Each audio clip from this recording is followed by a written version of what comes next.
for some reason. It's being broadcasted, but I don't see anybody here yet. So let's just see what, oh, somebody just popped on. There's Kristen Chandler.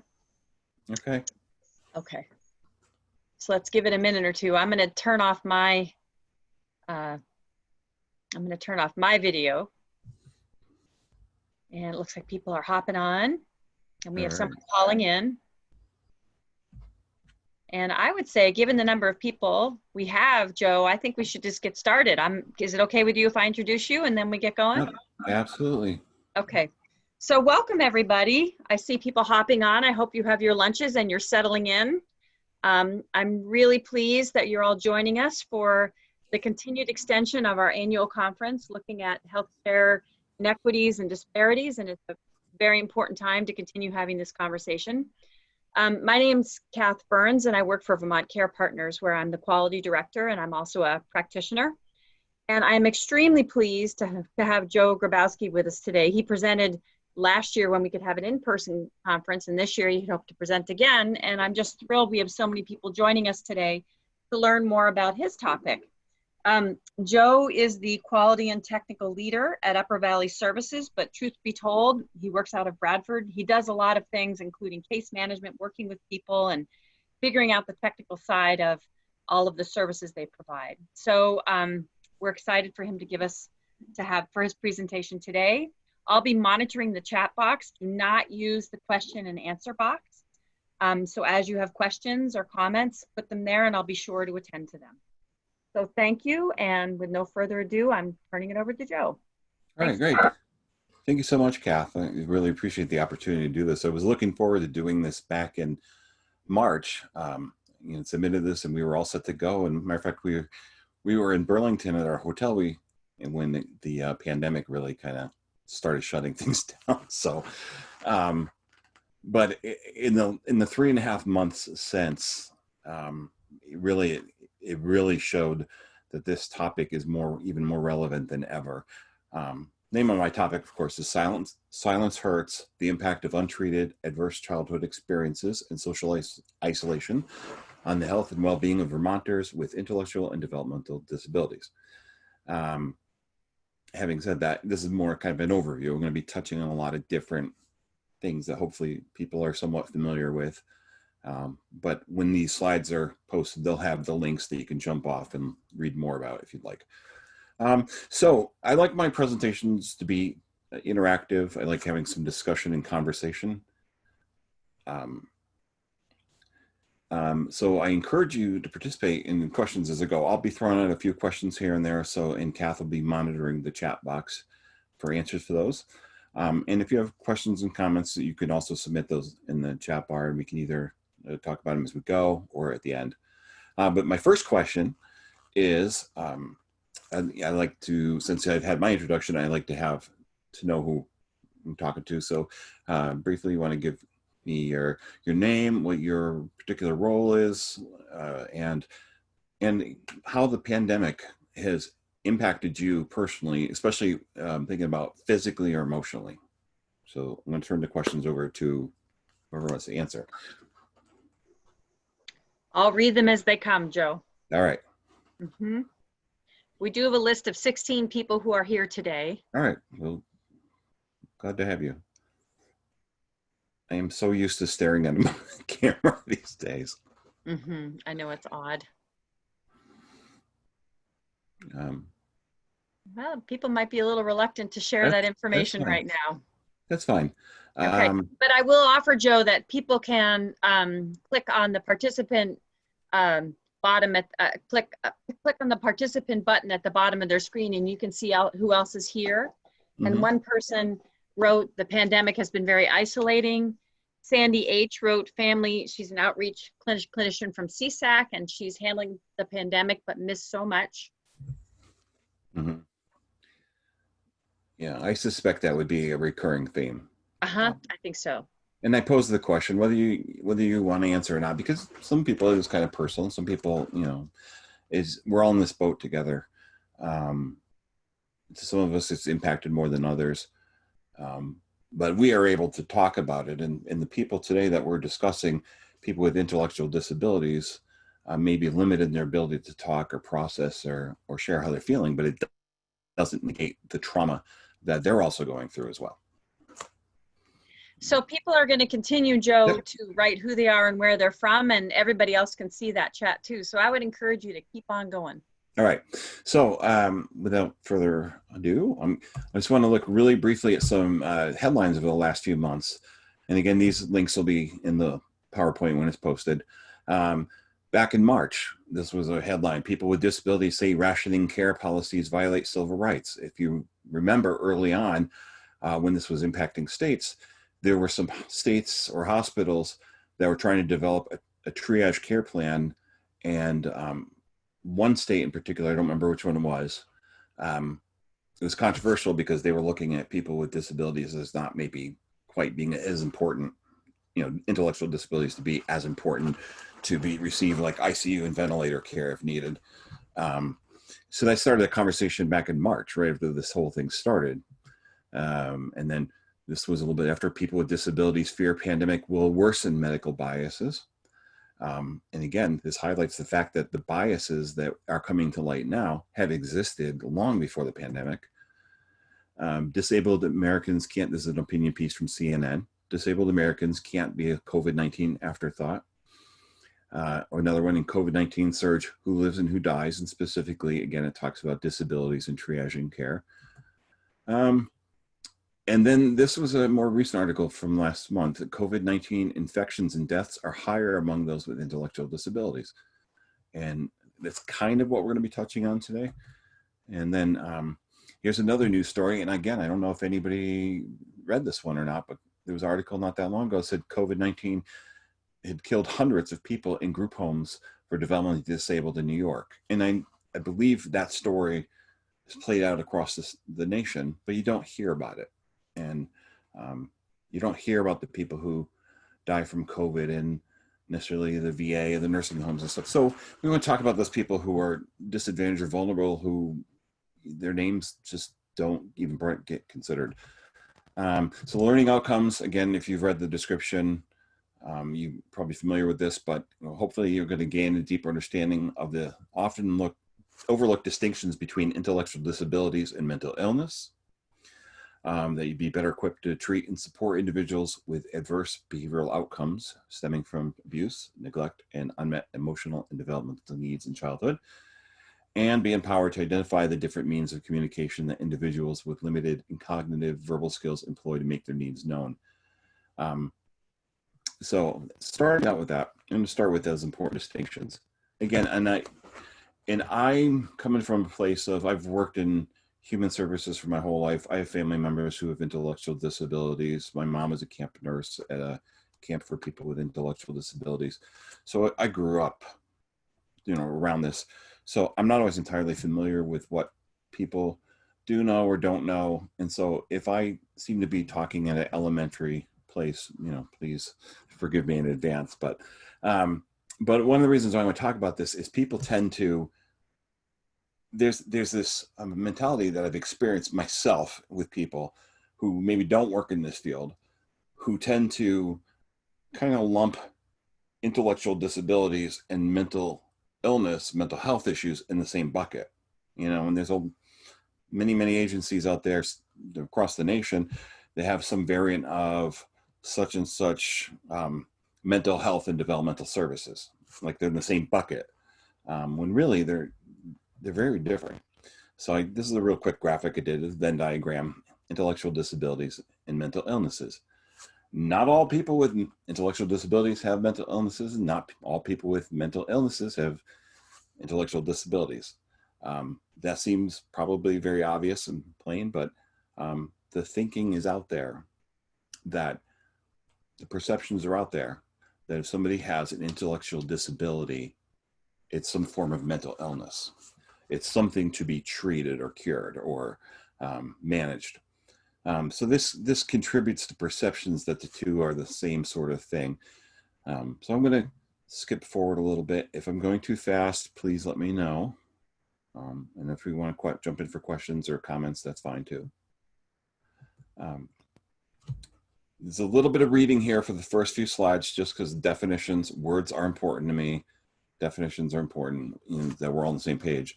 So for the purposes of this thing, the intellectual disabilities, the DSM-5 defines intellectual disabilities as neurodevelopmental disorders that begin in childhood. They're characterized by intellectual difficulties as well as difficulties in conceptual, social, and practical areas of living. It requires the satisfaction of 3 criteria: deficits in intellectual functioning, deficits in adaptive functioning, and the onset of these deficits during childhood. So, and let's jump over to mental health disorders. Now, the APA kept this question in mind while preparing their DSM criteria for different disorders. But they considered, for mental disorders, they considered the 5 factors: a behavioral psychological syndrome or pattern that occurs in an individual. It reflects an underlying psychobiological dysfunction, the consequences of which are clinically significant distress or disability, and must not be merely an expected response to common stressors and losses, or culturally sanctioned response to a particular event, and primarily a result of social deviance or conflicts with society. So there's that overlap of these occurrences. Is a lot of it's biological, the classic debate over nature or nurture or environment, or there's similarities about how they're diagnosed and what things to look for, but the key difference is the onset of intellectual disabilities manifest before they're 18, where mental health disorders can manifest at any point in life. They tend to be treated with therapy, medication, and intellectual disabilities, not necessarily something that we want to approach with that angle. So one question I have here, if anybody would like to answer, is what do you see as one key difference between intellectual disabilities and mental health disorders? We'll give a moment there.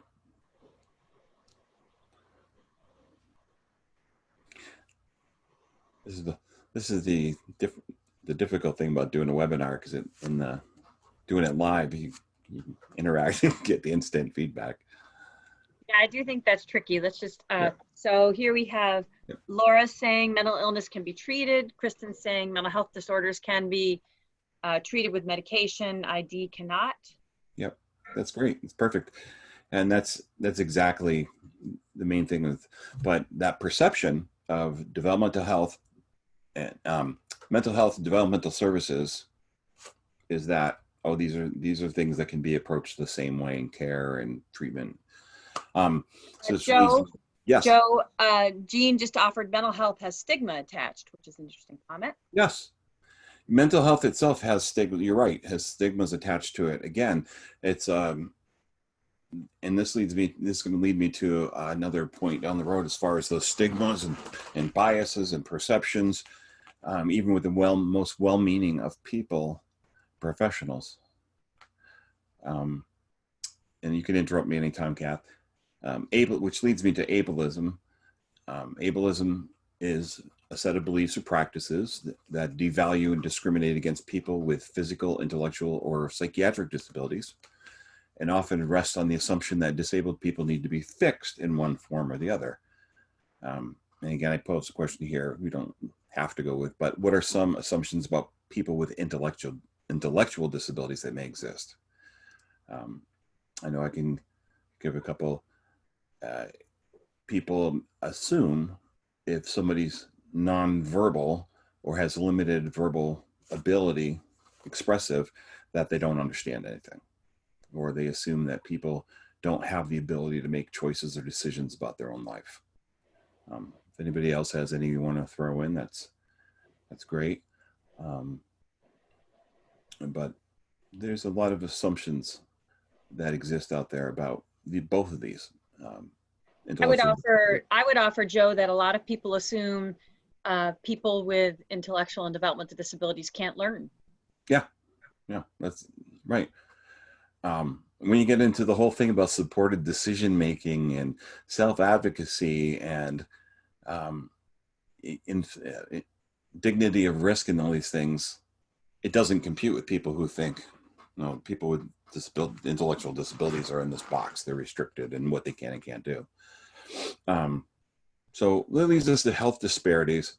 The health disparities is you or I, the typical person, can go to the doctors and we can talk about what we're experiencing. We can kind of give some context of what we've been through. We can say, this started happening 2 weeks ago and it started like this and it manifested this way.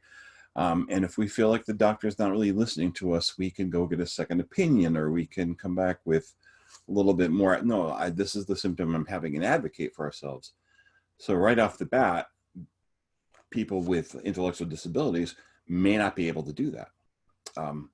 Also, people with intellectual disabilities tend to have less natural supports in their lives. They have their families, but less people who know them well long-term. So people who can advocate on their behalf or help them, encourage them to speak directly with a doctor or medical professional. And it leads to like, diagnostic overshadowing. I was a home provider for 22 years for a gentleman who had some really adverse behaviors and very limited verbal expressive skills. And I would take him to the doctor for his physical or for something else, and the doctor would not even talk to him. He would talk to me, and I would try to keep redirecting him that. Or when the doctor would turn to talk to him, he would talk to him very slowly, like he didn't hear, didn't understand, and it goes with the presumption of competence. If you start from there, it's good. But because of this, people don't get, this guy's physical tended to be just some check marks on a sheet. He didn't get nearly the comprehensive physical that I would get.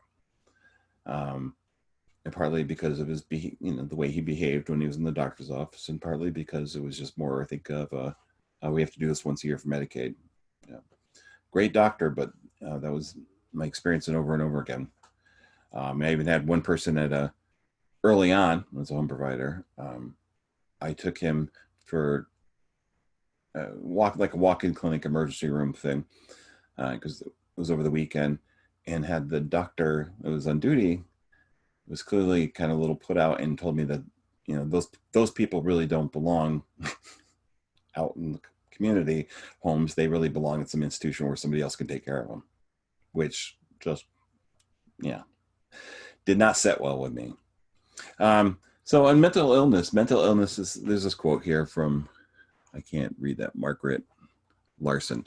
Mental illness is an equal opportunity illness. Every one of us is impacted by mental illness. Everybody is. 1 in 5 adults are dealing with this illness, and many are not seeking help because the stigma prevents that. And I'm going to go one step further. Why this is relevant today in the COVID era is because this, whether we call it capital T trauma or lowercase t trauma, it's trauma. It's something that's going to have a psychological, long-term lasting psychological impact on our society and on all of us to some degree, whether you were impacted by the economic hit from losing a job, or being isolated, living alone and not being able to go out and see people, maybe increased vulnerability with sickness. Maybe you live with somebody who doesn't treat you well, and now all of a sudden you're spending much more time together. Whatever the case is, there's going to be some longer lasting impact. And I think there's going to be a much greater need for mental health awareness and proactivity. So one of the things I find interesting about this, though, is from the various research I read, is that most studies indicate like a 4 to 5-fold increase in mental health problems among individuals with intellectual disabilities. So while those circles are not the same circle, there is that overlap. And if you were to look at, of course, I didn't have this information to be able to fully present it well, but if you had the typical person in mental illness, there'd be some overlap like this. And with intellectual disabilities, there's a bit more of an overlap. And the question is this indicative of a common contributing factor to both intellectual disabilities and mental illness? Not necessarily, because causation does not Correlation does not necessarily imply causation. So my hypothesis for the rest of this webinar is that people with intellectual disabilities tend to have higher rates of mental health problems, largely due to increased risk factors common to all people. So those things that contribute to us developing some mental health issues later in life, from childhood trauma or social isolation, people with intellectual disabilities are at significantly greater risk of experiencing those things. And so my hypothesis I'm putting out there today, not being a medical professional, is that the rates are of the mental health problems are due to increased risk factors common to all people. So I'm going to focus, there's a lot of different factors, but I'm going to focus on two main factors. One is primarily childhood trauma, and one is unmet needs with social isolation. Childhood trauma, unmet needs, and then social isolation and loneliness.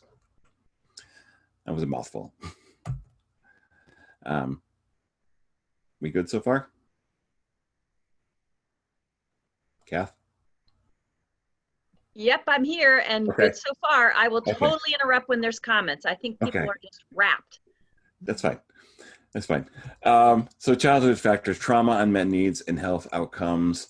I'm hoping that most people are familiar to some degree with the Adverse Childhood Experiences Study, also known as ACEs. If you're not familiar, it's well worth familiarizing yourself with, and even more, taking the test yourself and seeing what score you get for your own childhood experiences. This study was done based on these particular categories of abuse: psychological by parents, physical, sexual, or household dysfunction, substance abuse in the family, mental illness in the family, domestic violence, imprisoned household member, loss of parents. You go through and you score this. And what this research found is that the higher that your score was, let me go back screen. The higher your score was, the more inclined you were to have health problems, mental health issues. And this pyramid is a graphic from the ACE study itself from the CDC website, where you can see you got your general embodiment, historical trauma. Maybe it's you part of a community that's under respected, or I can't think, devalued, your local social conditions, and then so kind of like what you're born into. And then you have the adverse childhood experiences. So we all have common experiences. If you grow up in a certain area or your particular race, you're going to encounter these things that are against you from the start. But growing up in your home is where you should feel safe, right? And you should feel like everything's good and sets you off well in the world. But I've not met one person yet who hasn't had some degree of trauma in their childhood.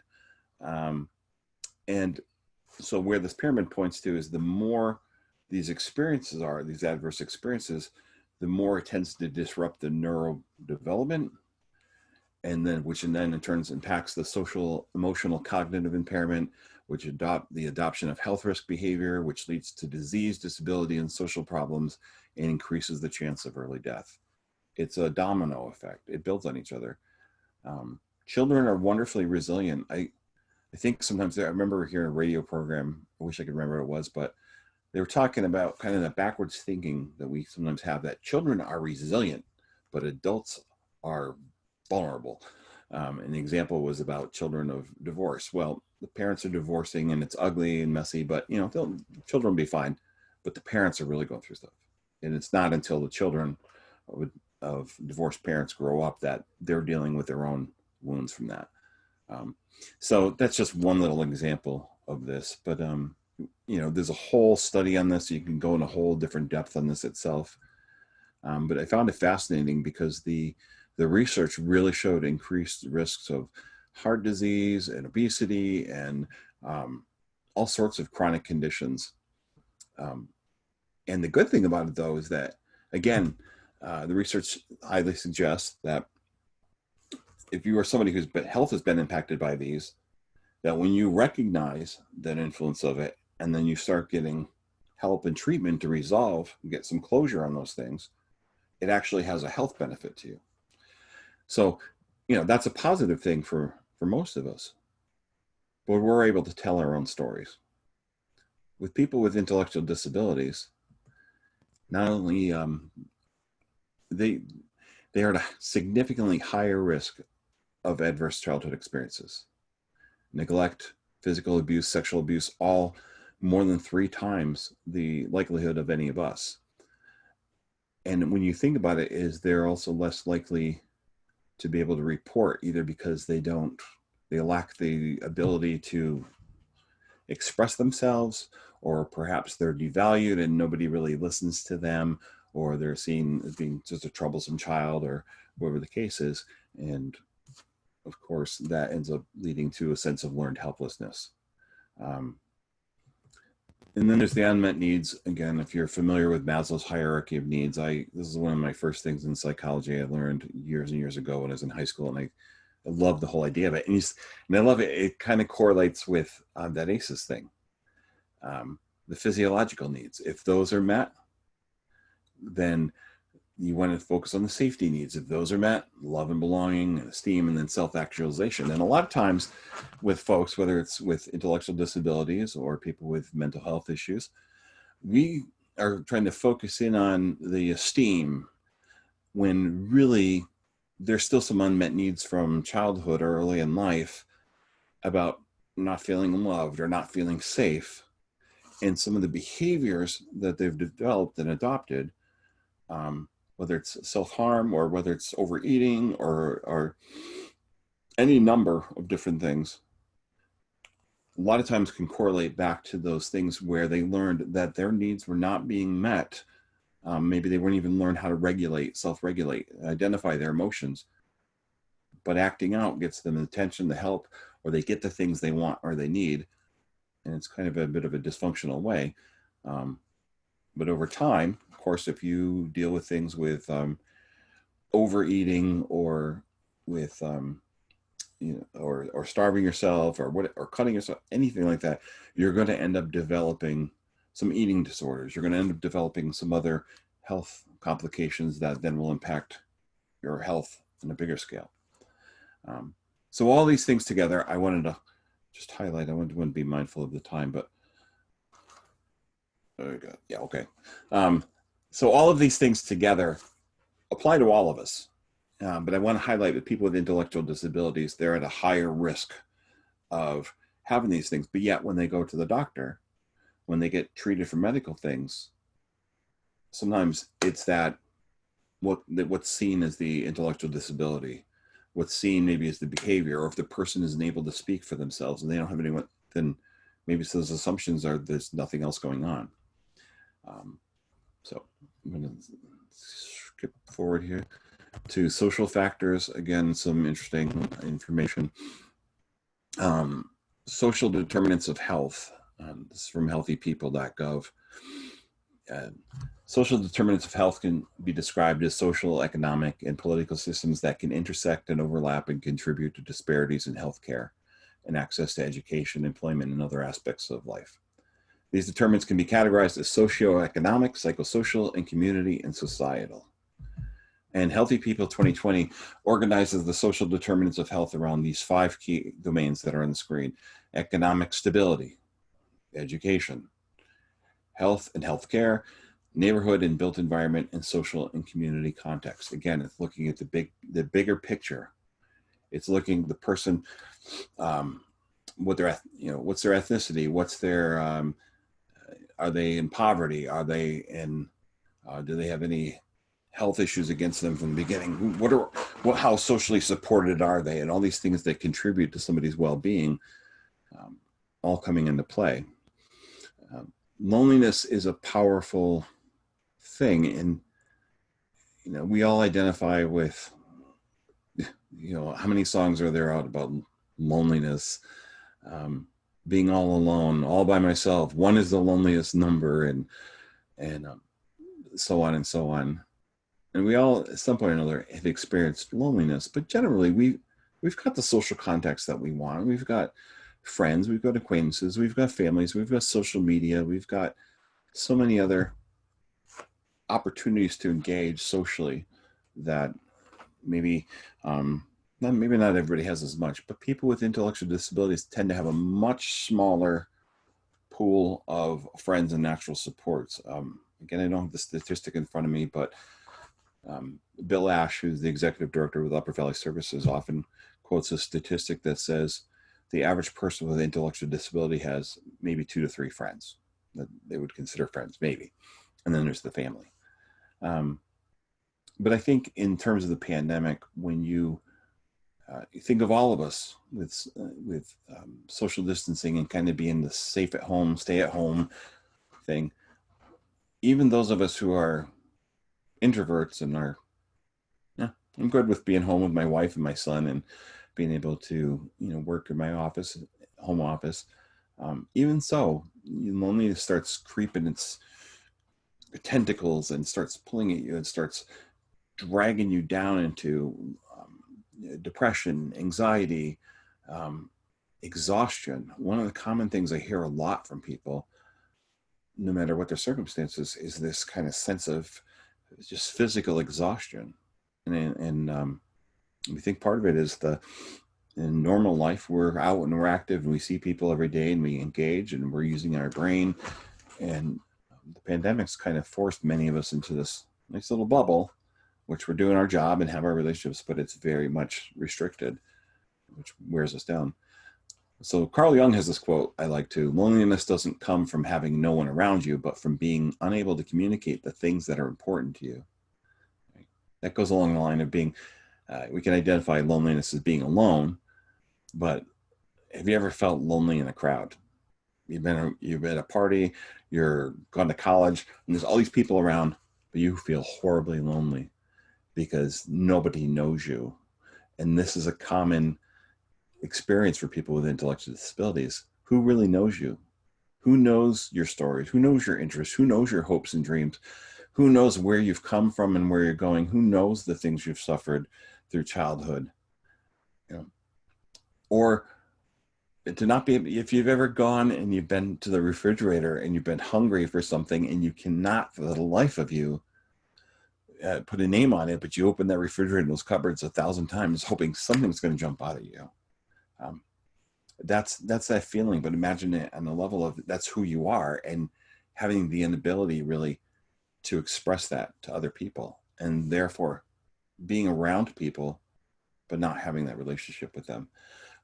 Research indicates it links social isolation and loneliness to higher risks for a variety of physical and mental conditions like high blood pressure, heart disease, obesity, a weakened immune system, anxiety, depression, cognitive decline, Alzheimer's, and even death.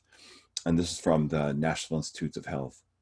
It says people who find themselves unexpectedly alone due to the death of a spouse or partner, separation from friends or family, retirement, loss of mobility, and lack of meaningful, productive and lack of transportation are a particular risk. Conversely, people who engage in meaningful, productive activities with others tend to live longer, boost their mood, and have a sense of purpose.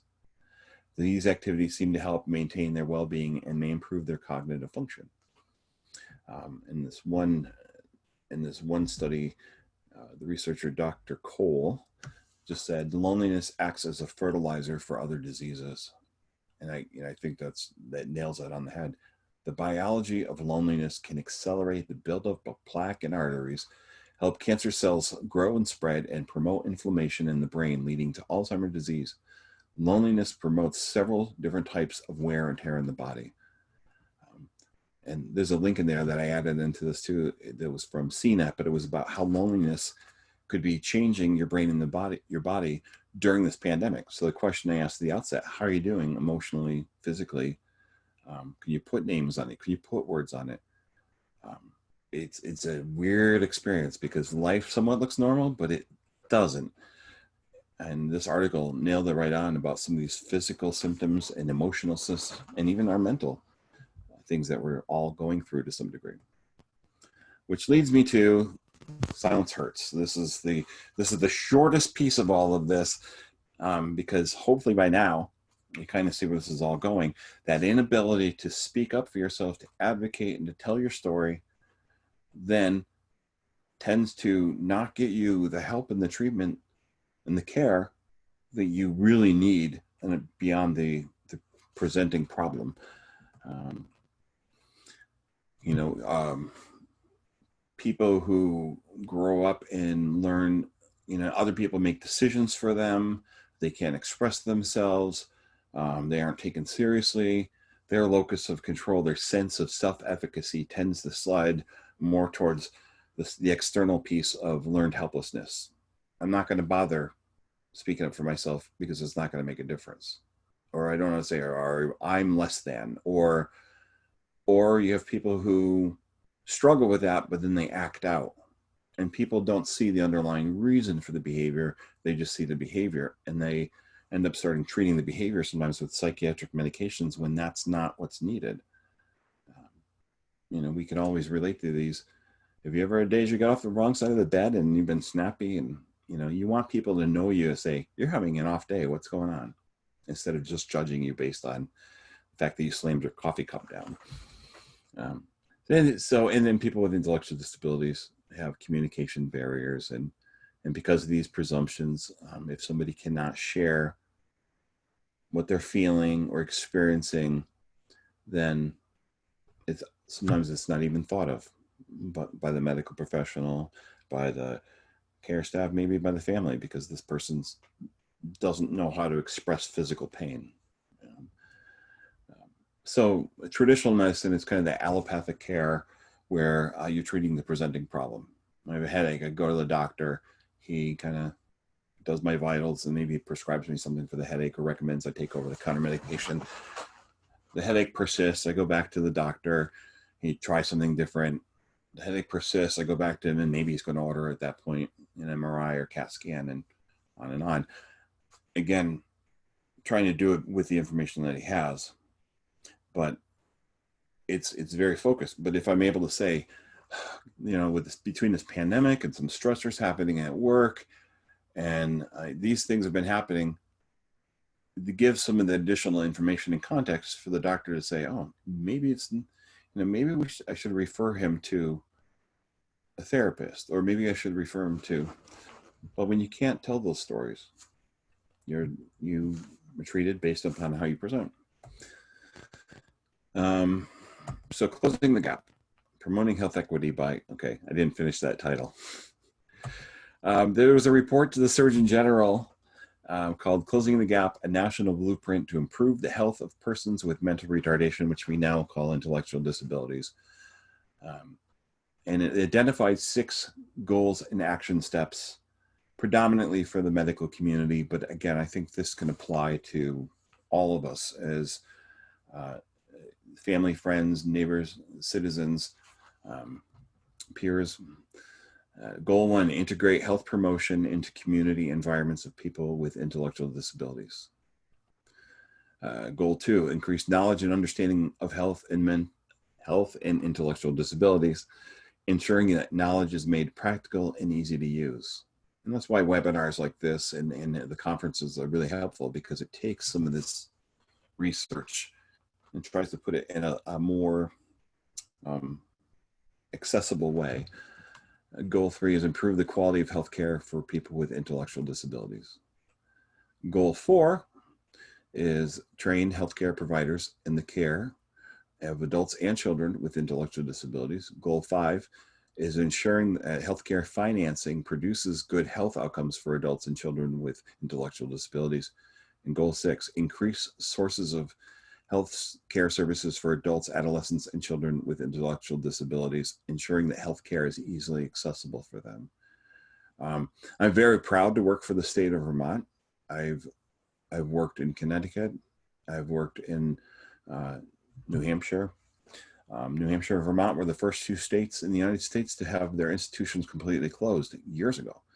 And some states are still dealing with that now with the home and community-based waivers and the mandates now to close these institutional type settings.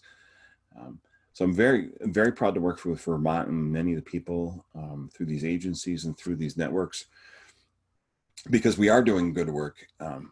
But even more important in the era of COVID-19 and pandemics, it's all the more crucial that we educate, we inform, we advocate, and we stand with people and for people and give people the tools they need to speak for themselves as much as possible. So what can medical professionals, designated agencies do?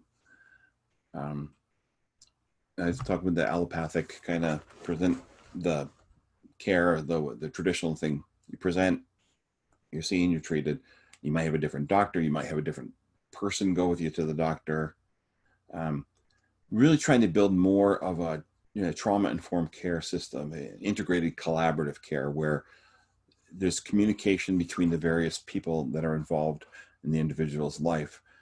So the person is well known and seen for who they are and able and to have their needs and experiences given voice to, even if they're not able to give them voice for themselves. And that holistic care, the biopsychosocial model, which engages all of these areas, not just the physical, but the emotional part, the ACEs. What were their experiences growing up?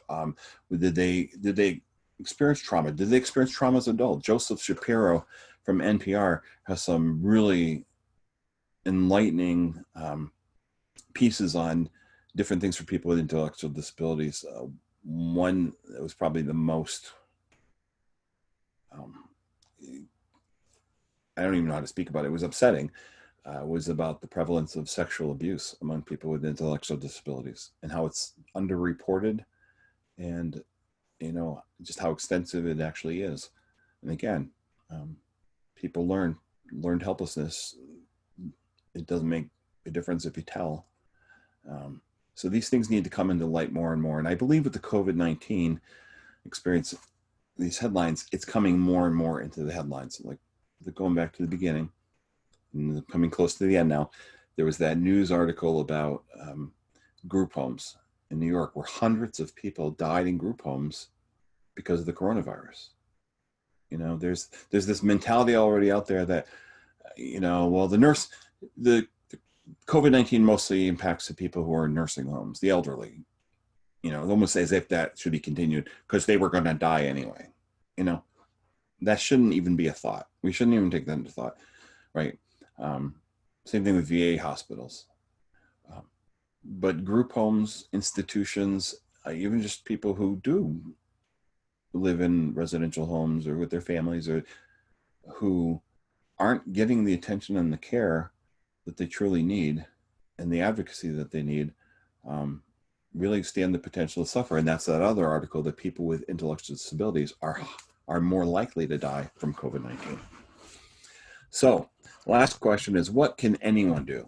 We can talk about medical professionals and people who work for designated agencies and receive some kind of paid reimbursement for working with people, but all of us we're human beings. We're all in this together. This brings this back to one more article, and this is first of all a piece of it talking about hospitals. They have these strict no visitors policies that, if I was to get sick with COVID symptoms or something else, as it currently stood until, I don't know if it's still in place or not, my wife would pretty much have to drop me off at the hospital, and then I'd be in care and she can't come in and visit. Some hospitals are lifting that now, but there's people in nursing homes who don't have that. There's people who've been in ICUs and not been able to have family or friends visit at all. So this article, very recent, said strict no visitor policies put in place at hospitals have prevented patients with disabilities from safely receiving support from family members or staff necessary for them to effectively communicate with medical personnel. So their advocates aren't even there, or otherwise receive equal access to medical treatment. No visitor policies have disproportionately impacted Black people with disabilities who have higher rates of infection and hospitalization. Accommodations to these policies are required by federal civil rights law. All right, but what can I do? What can I do? What difference can I make? Well, this is just an example.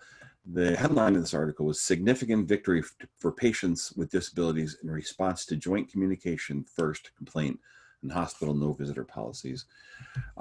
Advocates from the state complained, lodged a formal complaint, made this case, and I cannot remember what state it was, but they changed it so that people with intellectual disabilities were guaranteed to have one support person with them at all times.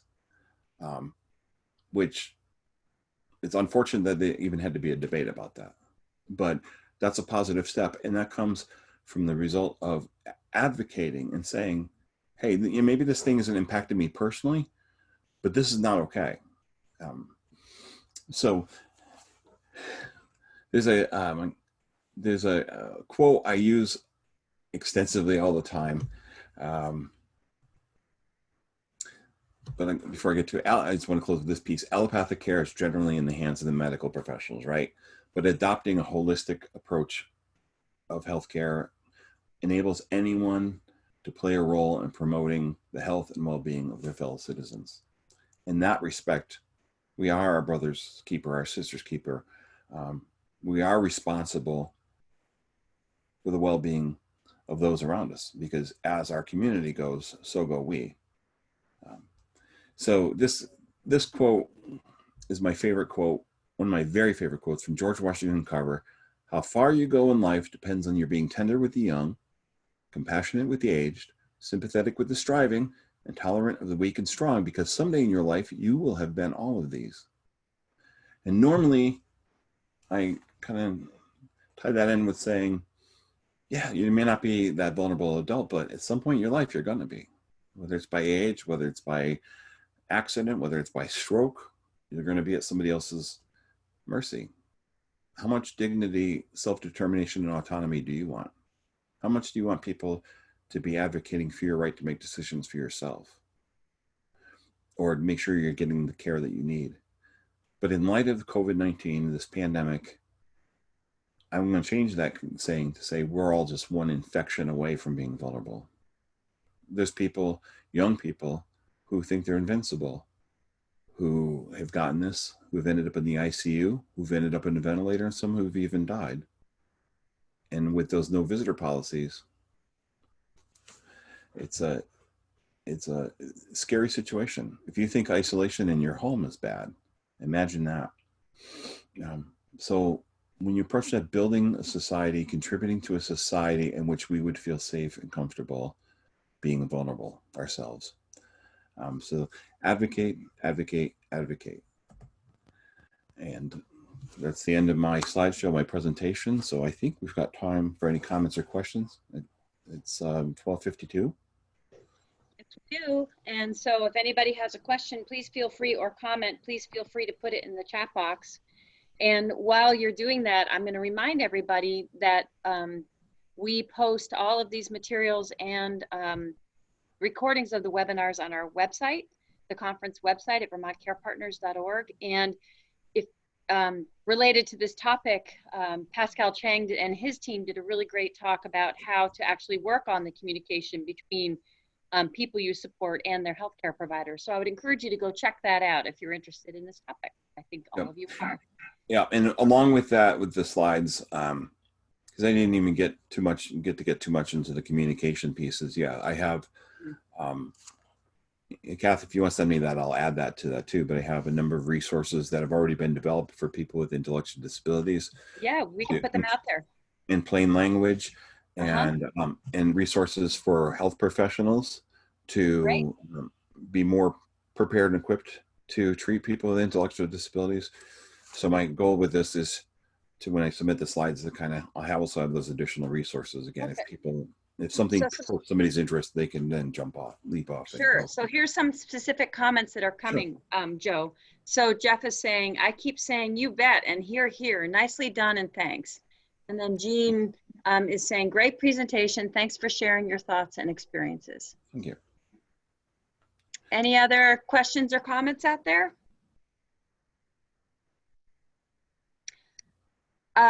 I will say that I will be sending out surveys to get feedback from you all. And again, Vermont Care Partners really appreciates your spending the time with us today, and all of your dedication to these important topics. And we really thank Joe for volunteering his time, actually twice, because he had hoped to do this earlier, but he got ill. You know, taking time from his day and his job to offer this presentation to you. So hats off to Joe. And if we were all there, we'd be clapping to Joe in person. Oh, thank you. And people are rolling in with great presentation, and thank you. Great, thank you very much.